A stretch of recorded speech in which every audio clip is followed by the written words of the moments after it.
So, um, so I was thinking about, and Jordan and I were kind of talking about it just briefly before you jumped in, but we were talking about the idea of elders and how we don't have any anymore, right? Yeah. Like our tribal elders have all been taken, and I don't know, like I think the conversation probably just starts itself, right? Like it's already a rolling topic. Uh, to me. I don't know. I'm sure there's historical angles we could take on it, and but we were really kind of talking about how we wish that we would have had somebody who could have gave us some better advice when we were younger. You know what I mean? Like, Mm. how could I have avoided maybe some of these things that I've gone through in my life, or at least had like a more of an advanced notice that they could be coming. You know what I'm saying? Yeah. Yeah. I think for me though, like, and I don't want to throw shade at my dad. My dad and I were best friends up until really I moved out here. Right. And so he did give me a lot of really good information, a lot of really good like advice in the things. But it's like I feel like you have that one person, and I don't think you really realize how much information is there until you become older and become a dad and you're like, oh crap, my dad really knew a lot about all this stuff that he was trying to advise me on. And now Yeah, but I'm learning even that the hard way. like, okay, so, and this is kind of where it starts to go for me, right? Is Mhm. I think, yeah, like your dad, right? Or your mom and dad, let's say. If whoever whatever your situation is, and you have these parents, right? And for me, my mom was 19 years old when she had me. Okay. Which means that, and then I start to think about like what my mindset was like when I was 20, you know, Yeah. but like what could she have possibly known at that Yeah. point in time? Well, Right. yeah. Like what could she possibly pass along?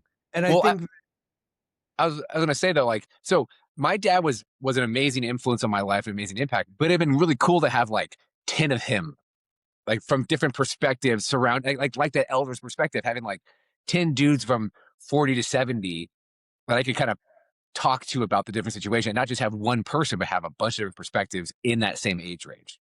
It would be preferable. yeah, having attained at this point the ripe old age of 40, um, I think I would prefer them to be like 50 or 60, Yeah, that's true too. 42-year-olds are dumb. Well, no, because Yeah.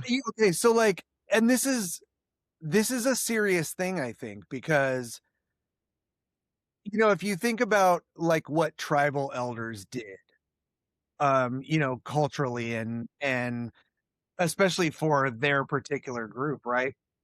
They maintained the history of the culture. They maintained the traditions that they were brought up with. They maintained the recipes and the way the family works, and they maintained a moving schedule and a way to reconcile seasons and like if you think of it purely like just from a what we need and not the extra stuff, right? Not the comforts and all those things. But if you think of it just from like a basic survival needs, right? Like what is it that we have to have? If you only have somebody who is right above you that was never taught that, they're figuring it out as they go. They're just guessing on what to tell you. Like even if they have slightly more information than you or a few more years. I think about like how long 20 years seemed when I was 10 years old versus how short it seems now that I'm not 10 years old. Yeah. Right? Like 20 years, I can talk now, about things that happened 40 years ago that I remember. That's a wild place to be in life, you know? Uh, and I still am like now I'm getting to the point where I finally feel like, "Oh, I probably could give decent advice on a subject, and like an important subject.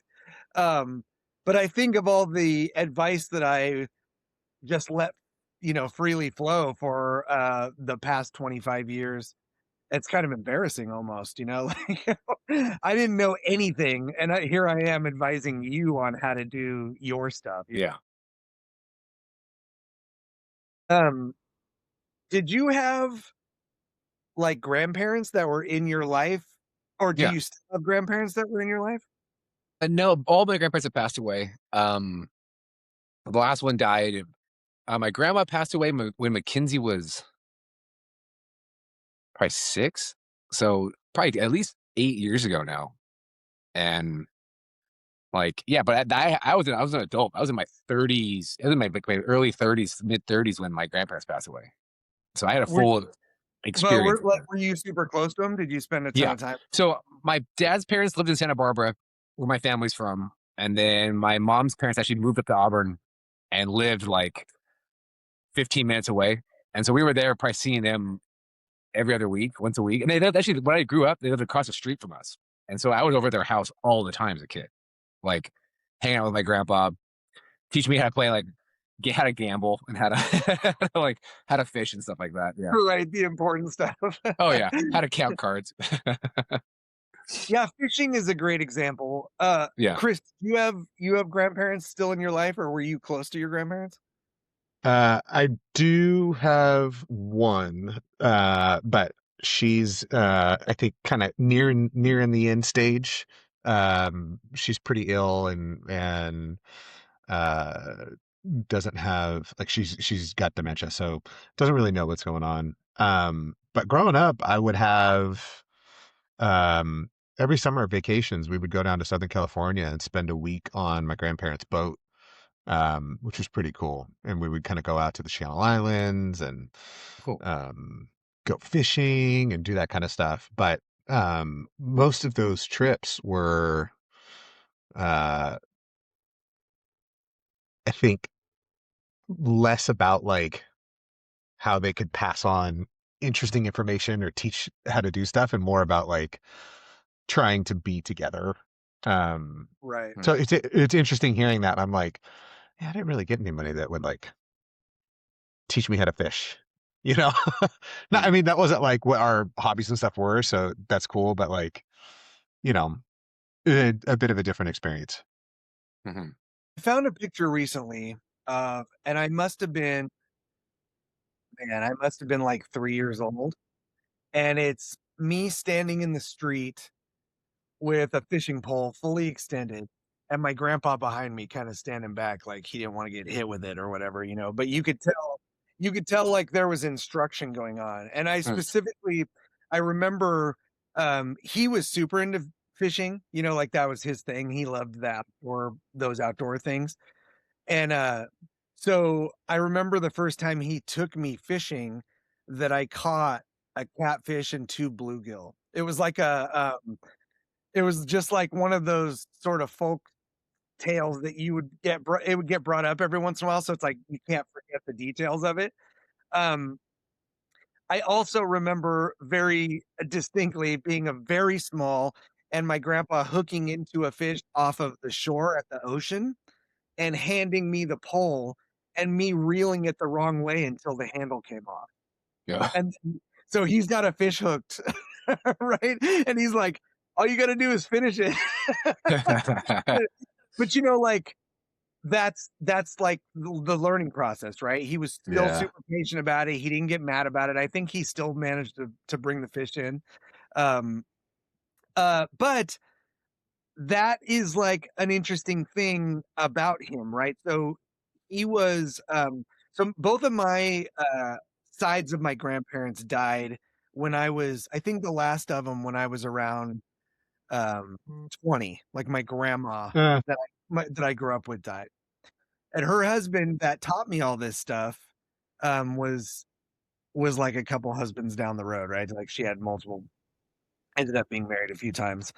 But this guy was a German immigrant, and he had been a mechanic at Aerojet that worked on the rockets that went to the oh, moon. that's so cool. Um, Then left, yeah, then left Earth. and this is why I'm so pissed that my grandparents died when I was young. Like Yeah. I wasn't this interesting until I was older.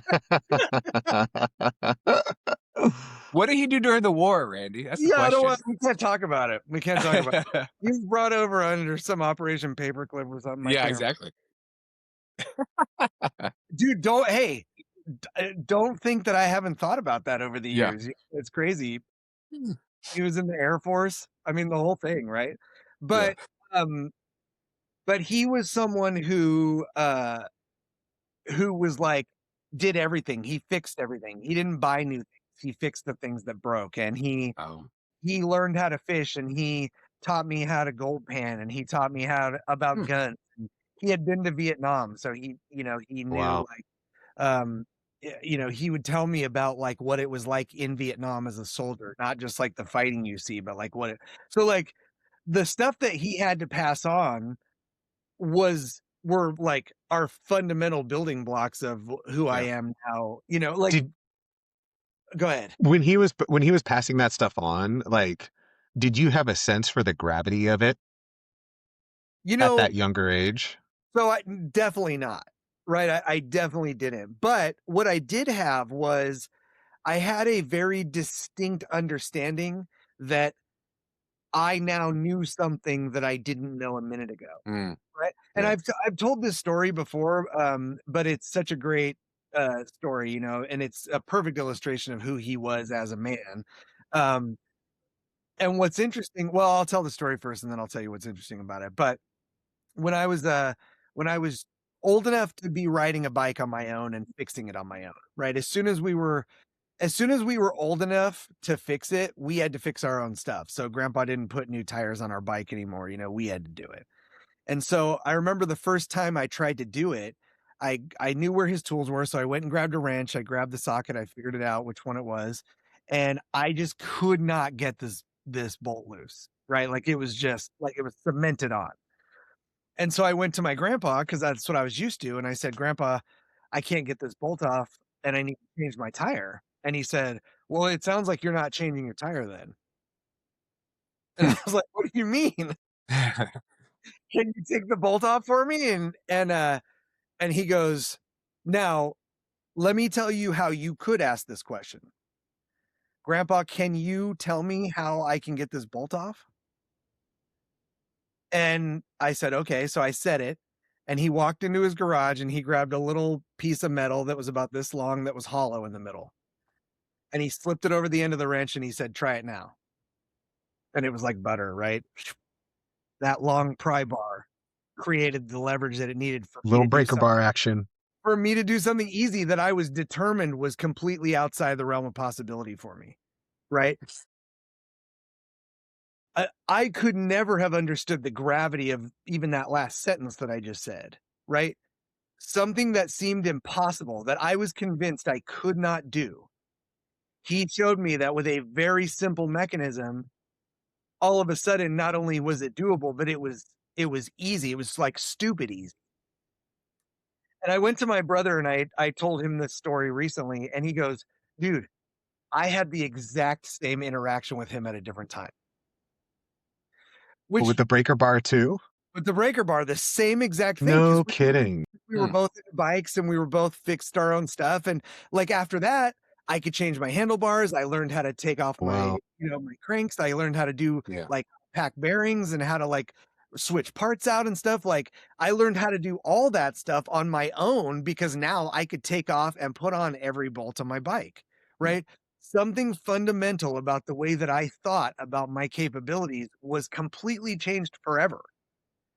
And I think, like, now, I always think I can do everything until I find out I can't, Yeah.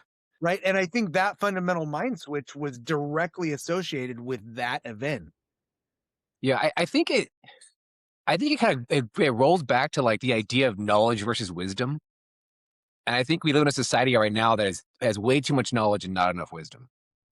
So And let's talk about that. What's the mhm, difference between knowledge and wisdom? I think knowledge is just like the accessibility of information, right? I can pull my phone out and find any answer to any question ever, right?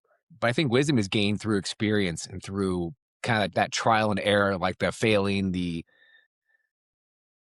application of knowledge maybe is wisdom, right? Like you can be I was taught just saying, how to lift weights or how to do jujitsu moves, but if you till you do it yourself and figure it out, like it's hard. that's how I've always heard it defined, is Yeah. that knowledge plus the application equals wisdom, Mm. right? Knowledge plus the experience. Um, and I think that is where this conversation probably started for me, was realizing that we have access to more knowledge than we could ever process, Yeah. but there's no application or experience, right? It's enough for me to just read about it and that know that it's possible and that someone else can do it, and I don't ever have to know if I can do it or not. Hmm. You don't have to. You get to just aim yourself at the things you're interested in, but like I would have said when I was a kid, well, I'm not interested in learning how to chop firewood, you know, but as an adult, like I'm super interested in that. Right? And the ways that you can do it to be more efficient, and what the actual secrets and nuance to chopping wood is, and why you want to do it a certain way and how it affects the fire that you eventually build.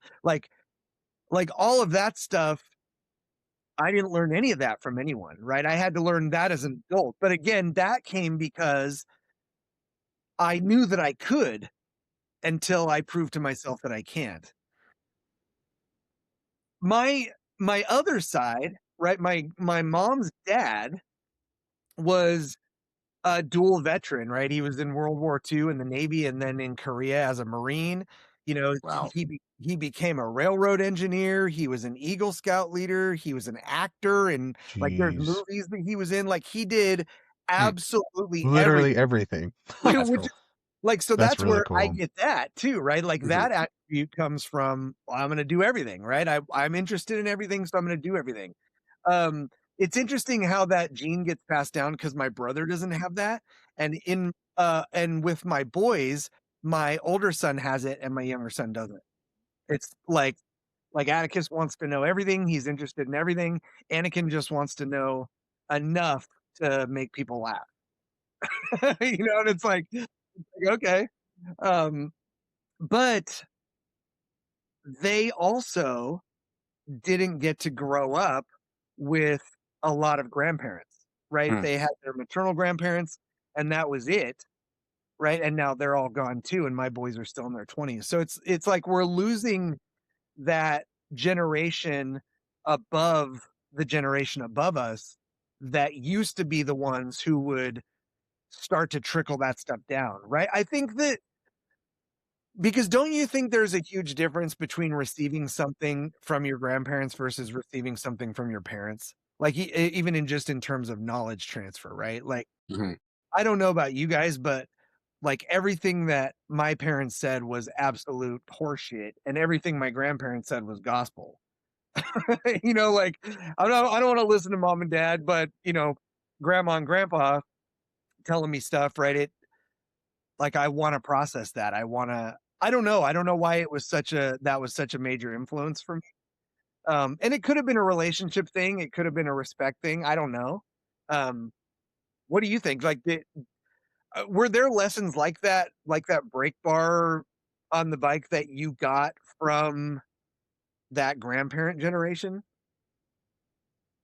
Um, so for me, it's a little bit different. So like I said, like I have a really good relationship with my parents, still do, and it's kind of crazy now, kind of going through things in life that they never went through, and kind of like realizing I'm kind of like this is my thing now to kind of figure out what Uncharted they've done. territory. Yeah. Uncharted territory, and I love and appreciate their advice, but it's also kind of like, well, you're just looking at it from the outside and you're experiencing, and they're having things in their lives changed and their perspective changed because what I'm going through, right? But I think for me, so my mom's dad, like I think I learned about like pain and suffering from him because he lost two sons before he passed away. Right, one was killed on a road bike accident, hit and run, and one died of ALS. Jeez. And so And one was like I was 6 and with one and like 12 or 13 the other. And just seeing like that process of like how that changed him. Like this, the kind of like that, like the ingrown or inherent sadness that kind of came from that kind of a thing, and never being the same from that point, and kind of experiencing that firsthand and being like, that was, and even now, even kind of thinking about it, it's just like I can't imagine that. Like I can't imagine having both those things happen and be like, all right, well, now I got to keep living my life and keep doing this thing. And I'm retired now. My sons were in their 40s and 50s when they died, and I'm in my 80s or 70s or 80s. You know what I mean? Like, and just thinking about that now from an adult perspective, I'm like, man, I'm going through a lot of stuff. I can't imagine that. Like that seems way worse than what I've ever gone through. And he didn't let him. It bothered him. I know it did, and I'm sure it affected him. But it wasn't like I go see Grandpa and he'd be crying in the corner. Like he was just going doing his thing. And he kind of just kept living. But it's crazy to think about now the depth of what that had to feel like. The grandpa that I grew up with, like I said, was down the line for husbands. Like he was the only one I ever knew with my grandpa.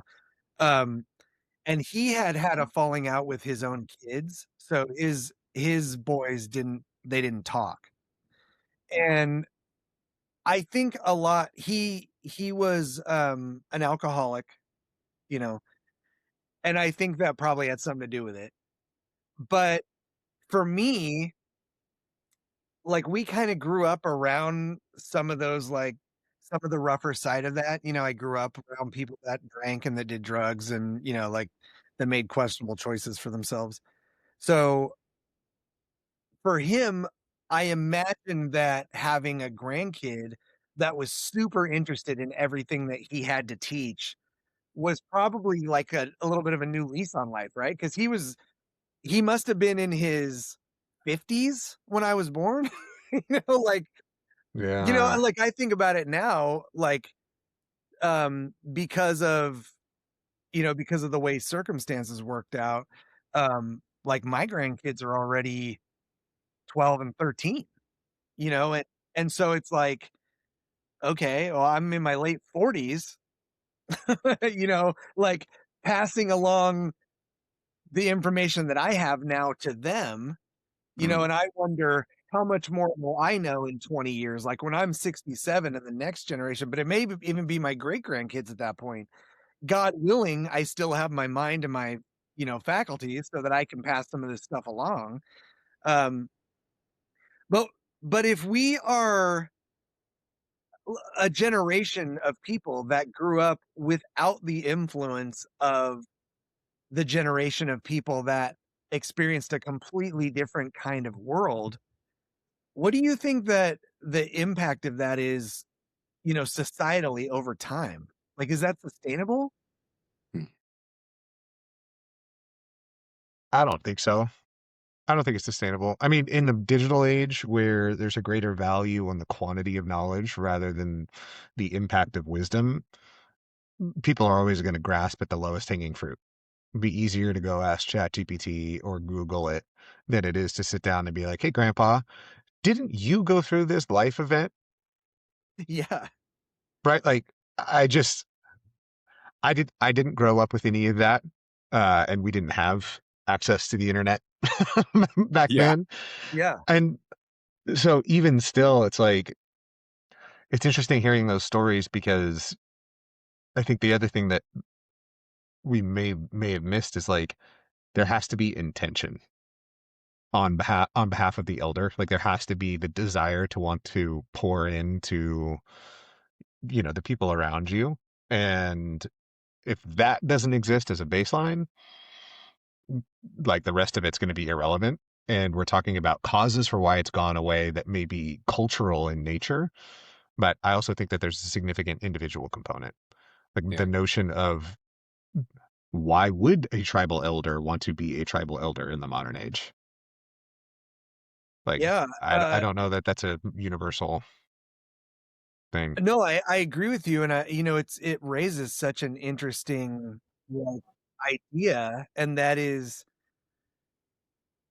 so think about your son coming up now, Mhm. right? and think about what you're learning even now as an adult. You know, like I was thinking specifically of your camping trip this last year. Hey, Uh, Randy and Jordan, how do I start a fire? yeah, but, like, but I think about that because then I'm like, okay, well, Will's gonna come up. He's not learning how to make a fire from your dad, Right. right? Like, because you Or didn't like either, how to roast marshmallows. or how to roast, right? Right. How to do Right. anything outdoors, Right. besides, scrape the frost off your windshield. Uh, so I think that's what I'm most afraid of, right? I think that's really was the initial spark behind this was like, Uh-huh. okay, I'm trying to teach my boys all that I realize they need, without having any backup besides Chat GPT or Google.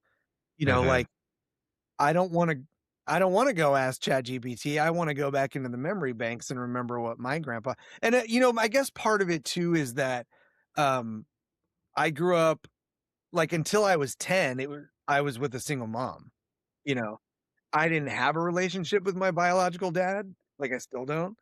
Um, so she got remarried when I was, like, 10, and he was a good dude, and I learned a lot of stuff from him, but he also was, like, 25 when they got married, like, so, I mean, you just think about, like, all these young, maybe he was 28, but, um but you think of all these things and you go, "Well, yeah, I mean, these people were not equipped to pass along anything other than basic urban corporate survival, that they know. Like, this is all they know.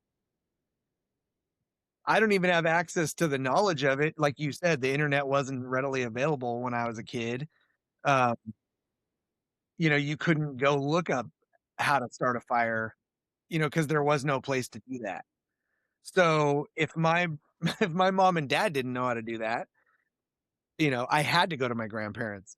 And I think also by virtue of the fact that my mom was a single mom, we ended up at my grandparents a lot, because she needed that support and they were willing to take us. Um, but because of that, I got a ton of crazy life experience young. Um, I mean, there's literally pictures of me 2 years old, you know, um, sitting in on the floor of the garage surrounded by car parts while my grandpa's working on stuff. Like, that was my upbringing, is, building things and putting puzzles together and learning how to work on stuff. And I just think that even even as much as my intentions are good to try to pass that stuff along with my kids, I also need to teach them how to be good men. I need to teach them how to get up and make their beds and brush their teeth and be responsible. Like, there's all these, like, just basic life stuff that you have to constantly reiterate.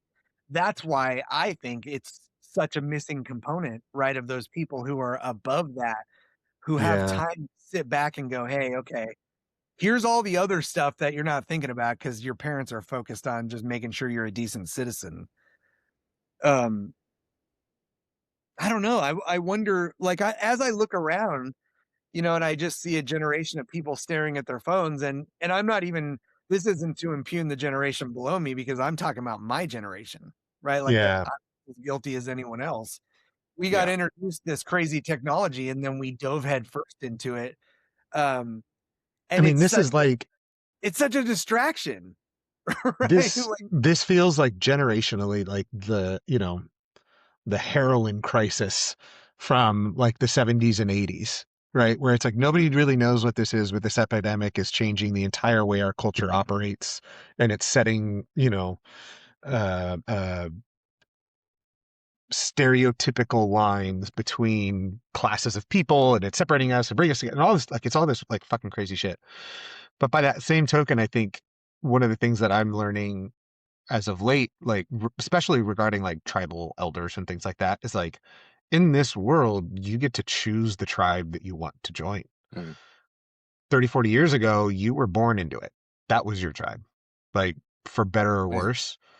And I mean, obviously we have to do uh, our committed mention jujitsu once every episode thing, but like that's I feel more in tune, like, as a tribe, so to speak, like carrying that metaphor with the people in jujitsu.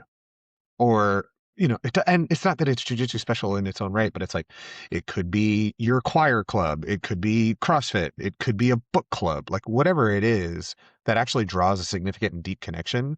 Because I can look to people that are a few years older than me the same way that I would have maybe looked to an older brother. I'm the eldest, so I don't have one, but like, oh yeah, you're 10 years older than me. You've gone through this quite recently. How did you do this? Or look to somebody that, is in their 60s and still training.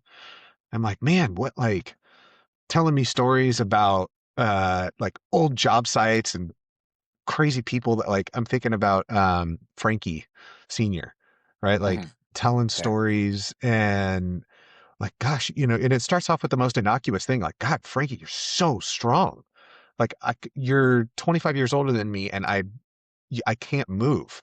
And he's like, oh yeah, I would do X. I'm building houses, and I'm talking about this, and I'm like, oh well, now I know that if I have a question about hammering a nail into the wall, and I go Yeah. ask him, he's going to be like, don't look at that YouTube video. This is what you need to do.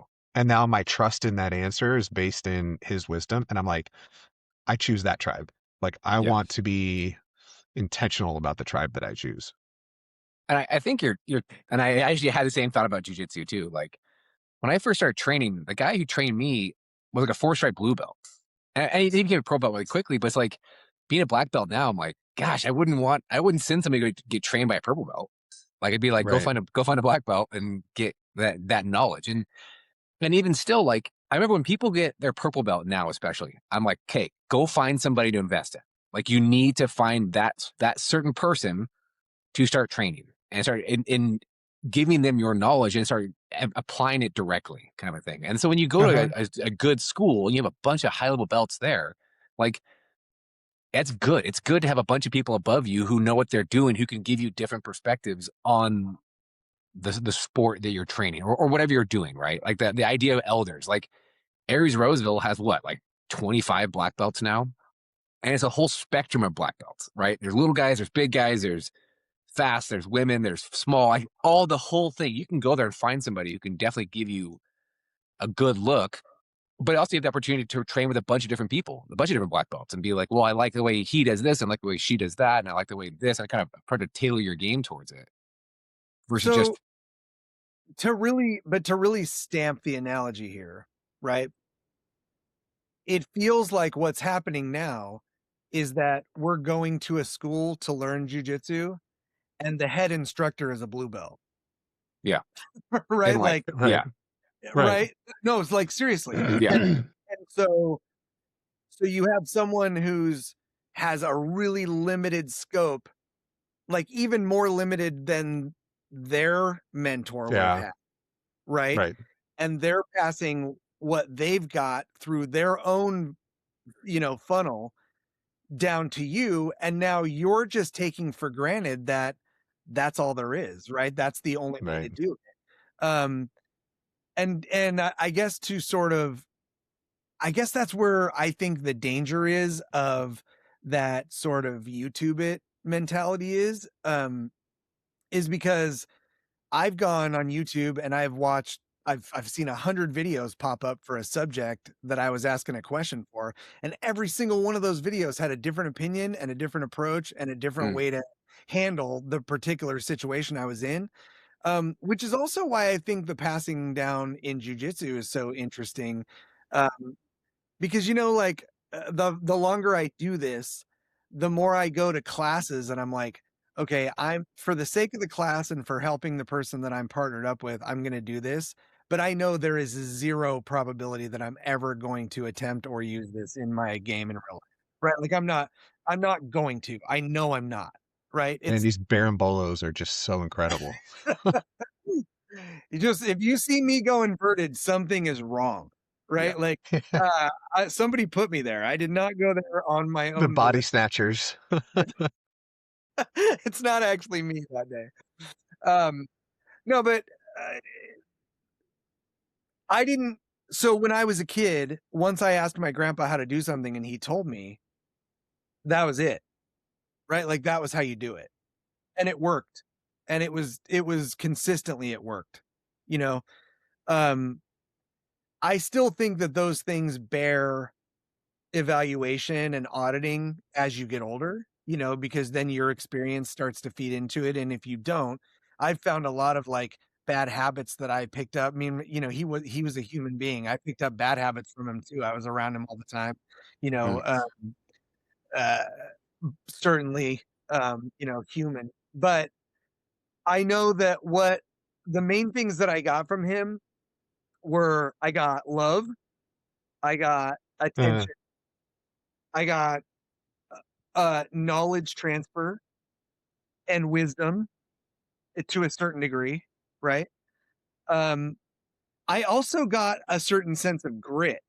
I remember he was one of the things he did as a job was he became a California highway patrolman Hmm. um, in the late 70s and early 80s.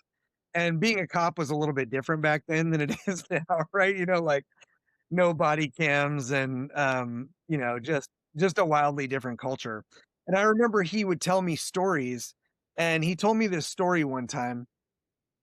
He had pulled somebody over, and it was late at night, and the guy that he pulled over, it was his birthday. And as a prank for his birthday, his friends had rigged 2 party poppers inside of his glove box so that when he went to open it, it would pop and scare it, right? So my grandpa pulls him over and he says, "License and registration." And the next thing he knows, he hears 2 pops. oh He no. said he Jesus. said, "My gun was already out and pointed at the door when I heard the first pop, and my intention was I'm already hit. Boom, boom, boom, right? Hip, lungs, head." He's like, "That's where I was going. This guy was dead because I already took as far as I knew, I already took a bullet, and I Oh had another one my. coming." And the guy he said, "The only thing that saved this guy's life was I was looking at his face, and as soon as he heard the pop, his arms went up to the ceiling and he screamed because he realized what the implications were, right?" Huh. Um, Thanks, guys. bro, bro, Wow. bro, Ooh. just that's just one story, right? Mm. How do you come back from that is the question that I I have. mean, dude, just the psychological impact of having That's what I'm almost saying. put 3 bullets in someone, and he carried a 357, I still have it, right? Oh His my service was over. God. So, I mean, he It's a literally would rocket have launcher. destroyed it would have just been like chunks of a person left in the car. It would have been bad. Holy shit, man. Yeah. So, to have had somebody that went through a war, then he went through that kind of thing out on the streets, right? And then this is the person that's investing in me. So he had those scars, right? He had the alcohol, he had those things that were like a detriment to him physically, but he still invested so much, and I'm a different person. I'm resourceful because of See, it's him. so Yeah. interesting to hear that because it's like if you were to only hear the story of like his personal struggle, you'd be like, why would you value that as a mentor? Like, Right. and but it's almost like those, we know everyone has their vices, but it sounds like his vices existed in part to at least help him cope. And that didn't, 100%. and Yeah. didn't color at all his desire to pour into his family or to pour into you Right. That's right. and the value that you could get from it. And I think that's Maybe super unique. I think it probably even spurred it a little bit, you know? Yeah. Uh, and again, this comes through, right? This comes through experience. He didn't have a good relationship with his boys. I don't really know the details of that, right? Like, I don't really know why, And perhaps not super relevant. and perhaps not relevant, right?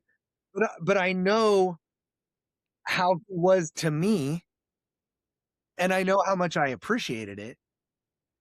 And so part of me wonders, like, did he do all that because he was trying to repair something in his own psyche, A like, tone. but yeah, maybe, you know, I didn't question it. I just appreciated it and I still appreciate it. But now I also question it because I have more life experience, right? Um, Something that I never would have gotten from my dad or my stepdad, right? Like, I never could have got that from them, and I probably still couldn't get it from them today, even though now they're more up in that age bracket that I'm talking about, right? Yeah. Because now what we're talking about, right? And I think about this, when I'm in my 60s, what will I be able to contribute to my boys? Well, if I'm the average person in our society, all I have to teach them is how to keep swimming upstream the way that I've been doing my whole life, right? If I Uh, didn't also have that other bank of knowledge that I thought was important enough. I think too, like I always have been like I've always been a reader. So when I was young, I read this story and it was kind of a post-apocalyptic story. And it was about this group of people and they had these machines that had always been running and these machines provided food and they provided water. Um, and there was this one guy that knew how to fix the machines. And one day that guy got sick. And so there was no time to train someone else on how to fix the machines, and so eventually this guy dies and the machines start to break down, and then all of a sudden people are just starving and dying. They no longer know how to provide those things for themselves. And I was so afraid of that idea, right, of just encountering uh-huh. something that I wasn't ready for, and, obviously not that you can be ready for everything, but it had a massive impact on me, and so having grown up in that environment where I was being taught those skills, my mom was teaching me, "You gotta work in a corporate job, work smarter, not harder," right? But my grandpa was teaching me, "If you can value hard work and you know how to do this skill, you never have to be dependent on someone else." Mm. You know, those 2 things are completely at odds with each other. Yeah. And if I would have only took the advice of the generation immediately above me, I would have never learned any of those skills. I would have instantly dismissed them. Even the concepts of why it's important to know those things, I would have just dismissed them. Um, Right. I don't know, man. It feels scary to me. And even like, and I appreciate your guys' perspective, but even hearing your experience and realizing that there's no one who is a direct mentor to those kind of things for you, for either of you, right? Mhm. Outside of the things that you learned as a par for the course living around your parents and learning what you learned from them. um what else is there outside of that? We found jujitsu, so we talk about that, right? um so if we don't have that, how do we course correct? Or do you think it's possible that we do? think it's possible that we do. That's I why. think I mean, it's a very nihilistic, and I admit the negative or skeptical bias, but like, I don't think it's possible. I think the best that you can hope for is that within your direct sphere of influence, you create the kind of culture that keeps it alive. Mhm. I think that's it. Um, with social media and AI growing, and the fact that like humans were not evolved to deal with this amount of information being so readily available. I think having a community or a tribe or whatever word you want to use, and people who can help shepherd it in a way that aligns with your values, that's, I think, the best you can hope for. Which is We sounds like kind of sad, but No, cool. I agree with you, and that's exactly, like, where my thinking was. So, and I know we always get to these places philosophically where it comes back to, right, the individual has to make the initial first step, right? They have to initially care or seek it out. They have to make Yeah. a choice. Um, but it also feels like we're at a time where culturally, societally, nationally, and from a human standpoint, right? From humanity's standpoint, it seems like we're in a real weird transitional place, you know? Um,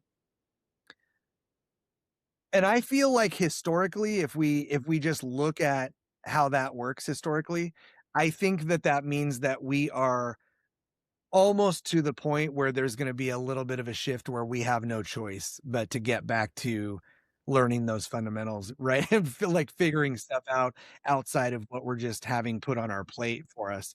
Um, not a I don't know necessarily that I always joke, and I refer to every AI as Skynet, because that's what I grew up with, right? So Yeah. it doesn't matter if it's Claude or Chat, like, I don't care, Right, right, right. all Pick your Skynet, it's all poison. working. Yeah, and I don't know, I see the robots running around on social media and stuff, and you can't help but draw a parallel in your mind, right, to, how long before someone just puts a gun in their hand and goes, "Well, we're not sending people to war anymore." Um, That's it's just already my happened. robots fighting your robots, and then you go to, like, Dune, and Dune is, like, the year 10,000, and now we're past the point where now robots are illegal because we realize that Right, like, right, it's all right. it's an interesting way to think about, how that progresses, but it also reminds me of that quote about how, um, you know, hard times produce hard men, and hard Right, men right. easy times, and easy times produce soft men, like, um, I don't know, it feels like we're right on the tipping point of that, you know, people are gonna have to get a little bit harder as a society, you know, For sure. uh, you know, if as a race of people, you know, humanity on Earth, if we're gonna survive, you know, we gotta figure out, I guess, how to get off the computer a little bit more, I think. It makes me think though, like, let's assume the whole Skynet to Dune progression is reality, right? We've seen the future, that's where it's going. What's the solution? I think the solution is still the same. It's you find the tribe and you reestablish trust in people and relationships instead of relying upon easy access to information because it's easy. Yeah, I think that the conclusion that I would have to draw from that, and I agree with it, right, is because we have that built in by nature, we are desire to be part of that, right, to be part of that group. Um, but I believe there is a fundamental difference between your relationship with the tribe in a society versus your relationship with a familial tribe. Like, there's something about your family passing down something that is unique to your Mm. family that keeps I think it keeps from homogenizing the culture as a whole, right? It keeps it from Yeah. bringing everything to that same middle point where now there is no unique value. It's such an interesting thing because when I was a kid, all they were talking about was how you're unique, no one's like you. Your self-esteem is based off the fact that you're the only one of you, right? Like Right, right, you right. bring this uniqueness. And now it's like, no, no, no, don't be unique. Be part of the puddle, right? Just melt into it. Just be part of the middle. Mm. Unique is bad, but I don't know. I think that there's something missing from a society and a culture that where everybody's just mindlessly heading in the same direction. It feels crazy. Well, I don't know. And I appreciate you guys just sort of indulging the conversation. It was just something that I've been Yeah. thinking for like the past week, and I was like, man, we're just gonna talk about this today because Yeah. and it's so fascinating. I appreciate, like I said, man, I always am grateful that you guys are here because it can be polarizing having, like, my only experience is having grown up the way I did, so, Mm. had not I don't wanna take it for granted that everybody grew up that way, and certainly this conversation has illustrated that I absolutely cannot. Yeah. You Yeah. know, like, the experiences were so different, um, but it's also, I thought the conversation was great because I think we're to that point where we do have to start thinking about how are we gonna get some of these things back in place, or at least start standing up the blocks for the next generation if we're hoping to at least try to course correct the ship as much as we can, as much as we can actually affect it. But Yeah. I think you're right, Chris. I think it starts on like a community level and on the tribes that you've chosen as your family, and as your friend groups and as your peer group. I think Mhm. you're right. I think we affect change starting there. Um, but it requires intention, right? So, Yeah, that's it. if you're listening, what are your thoughts about this? I mean, it's such a crazy and broad subject, but have you had any success establishing those tribes or that community? Have you noticed the lack of it in your life and how has it had any impact or any effect on, on your life and how that's gone? What was it like for you growing up? Did you have those tribal elders that were able to contribute? Drop those in the comments. We'd love to hear. We'd love to have you be part of our community. And as always, if you want to be part of this community, please subscribe, set your notifications, like, share these out. Um, we have these conversations just to be in a safe, authentic place to keep open discourse about things that we think are important. So, Mhm. as always, Chris, Jordan, gratitude for you guys, and thank you for being here. Yeah, Back at you, good man. time. Thank you.